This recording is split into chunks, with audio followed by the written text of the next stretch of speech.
یہ کہہ کے کیوں بتایا گیا؟ یہ کیا چیز ہے جو انسانوں کو دی گئی ہے؟ یہ نہ دی جاتی تو انسانوں کی کیا کیفیت ہوتی؟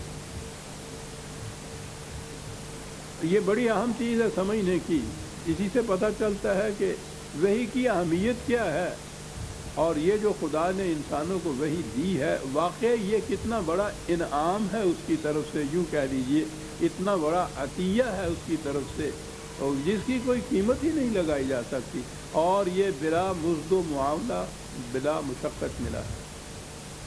انسانوں کو تو اس لیے بلا مزد و معاملہ اور بلا محنت ملا کہ وہ وحی رسول اللہ صلی اللہ علیہ وسلم کو وحی آئی، حضور پہ فریضہ ادا کیا گیا کہ بلغ ما انزل الیک، پہنچاؤ ان تک، تو جن تک یہ پہنچایا گیا، اور یہ کہا گیا کہ لا اسألکم علیہ من اجر، میں اس کے بدلے میں تم سے کوئی معاوضہ نہیں مانگتا۔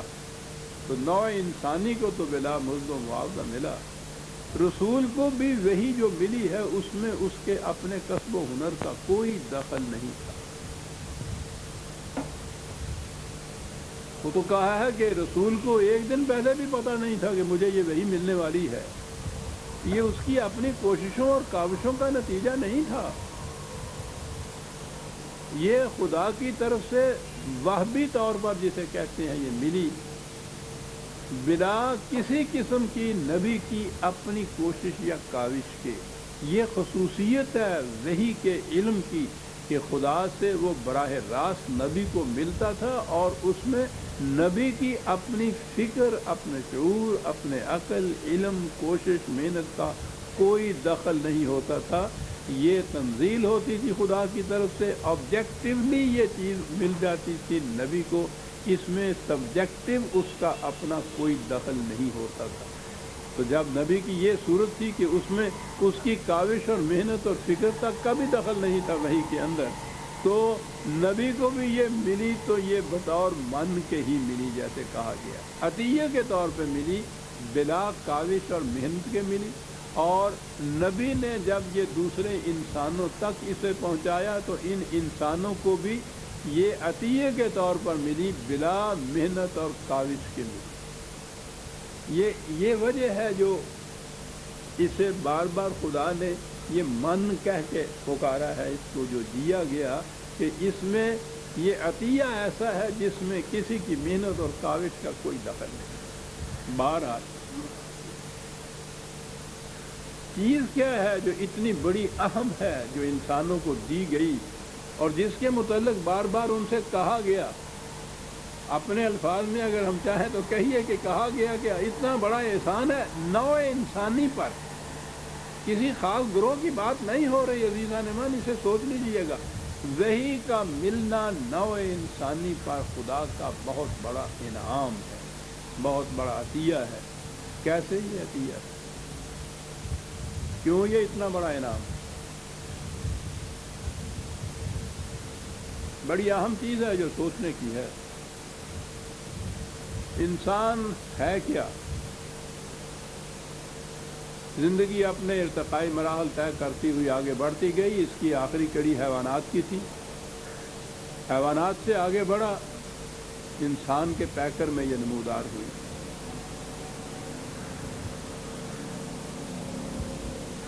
انسانی زندگی جو اس کی طبعی زندگی ہے، فزیکل لائف ہے، اس میں بہت سا عنصر حیوانی زندگی کا ہے،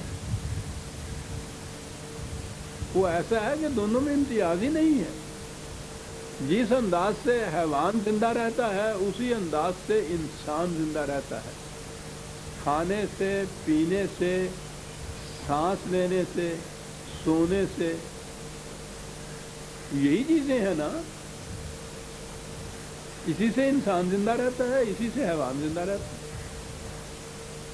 یہ الگ بات ہے کہ وہ کھانے کی نوعیت کیا ہے، وہ تو دوسری چیز ہے، لیکن اصولاً جو تیری زندہ رہنے کے لیے جو اسباب ہیں وہ تو یہی ہے نا، کھانا، پینا، سانس لینا، سورج کی روشنی سے فائدہ اٹھانا، حرارت سے فائدہ اٹھانا، سو جانا، یہ ہے، اور یہ انسان اور حیوان میں مشترک ہے۔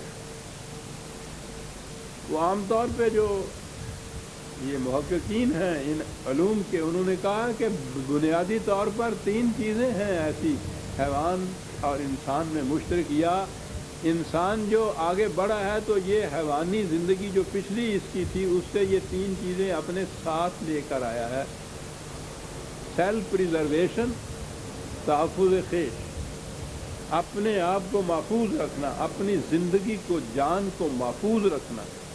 پہلی چیز یہ ہے سیلف ایگریشن، تغلب خیش، غالب رہنا دوسرے پہ، اتنی قوت اپنے اندر رکھنا جس سے یہ اپنی حفاظت کر سکے، دوسرے کے مقابلے میں دوسرے پہ غالب رہے، اور سیلف پروکریشن، اپنی نسل کو آگے بڑھانا۔ یہ 3 چیزیں یہ لے کے آیا حیوانات کے ساتھ۔ یہ چیزیں جو ہیں حیوانات کے اوپر فطرت کی طرف سے کنٹرول ہے کہ وہ حیوان انہیں اسی حد تک استعمال کرے جس حد تک وہ اس کے لیے مفید ہے۔ فطرت آگے بڑھنے نہیں دیتی، کتنا ہی زیادہ چارہ کیوں نہ رکھا ہو، جب پیٹ بھر جاتا ہے بیل کا تو وہ فطرت خود کنٹرول کر لیتی ہے، باقی چارہ وہ چھوڑ دیتا ہے، بیٹھ جاتا ہے آرام سے۔ یہ ایگریشن اس کا بھی جو ہے وہ اس حد تک ہی ہوتا ہے کہ شیر کو ضرورت ہوتی ہے کہ وہ ہرن کو چیر پھاڑ کھائے۔ ایک ہی ہرن جب اس کا پیٹ بھر جاتا ہے تو باقی 10 ہرن چارتے ہیں پھرتے ہیں، وہ اس تک نہیں جاتا، فطرت نے کنٹرول رکھا ہے اس کے اوپر۔ نسل کشی کا جہاں تک تعلق ہے وہ فطرت کا کنٹرول ہے۔ سارا سال بیل اسی گایوں کے گلے کے اندر چرتا پھرتا رہتا ہے، کبھی نگاہ اٹھا کر بھی نہیں دیکھتا تھا۔ نہ گایوں کو اس کی تمیز ہوتی ہے کہ یہ کوئی نر یا مذکر ہے اور ہم تانیث میں ہیں، کوئی سوال ہی نہیں ہے۔ لیکن جب ادھر کا اشارہ ہوتا ہے، یہ میں نے ادھر کا اشارہ وہ غالب سے لیا کرتا ہوں میں، چاک مت کر جیب بے ایام گل، کچھ ادھر کا بھی اشارہ چاہیے۔ بڑا خوبصورت انداز میں بات کی ہے۔ وہ حیوانات کو ادھر کا اشارہ از خود ہو جاتا ہے، اس اشارے کو بھی خدا وہی کہتا ہے جو ان کو طرف ہوتی ہے۔ میٹنگ سیزن جب ان کا آتا ہے، وہی بیل وہی گائیں، آپ غور کیجئے کہ وہ پاگل ہو جاتی ہیں، اور جب وہ تحفظ نسل کا وہ فریضہ سر انجام پا جاتا ہے تو پھر وہی سکوت اور وہی سکون، فطرت کی طرف سے کنٹرول۔ لیکن کنٹرول جب فطرت کی طرف ہو تو وہ تو مجبور ہو جاتے ہیں۔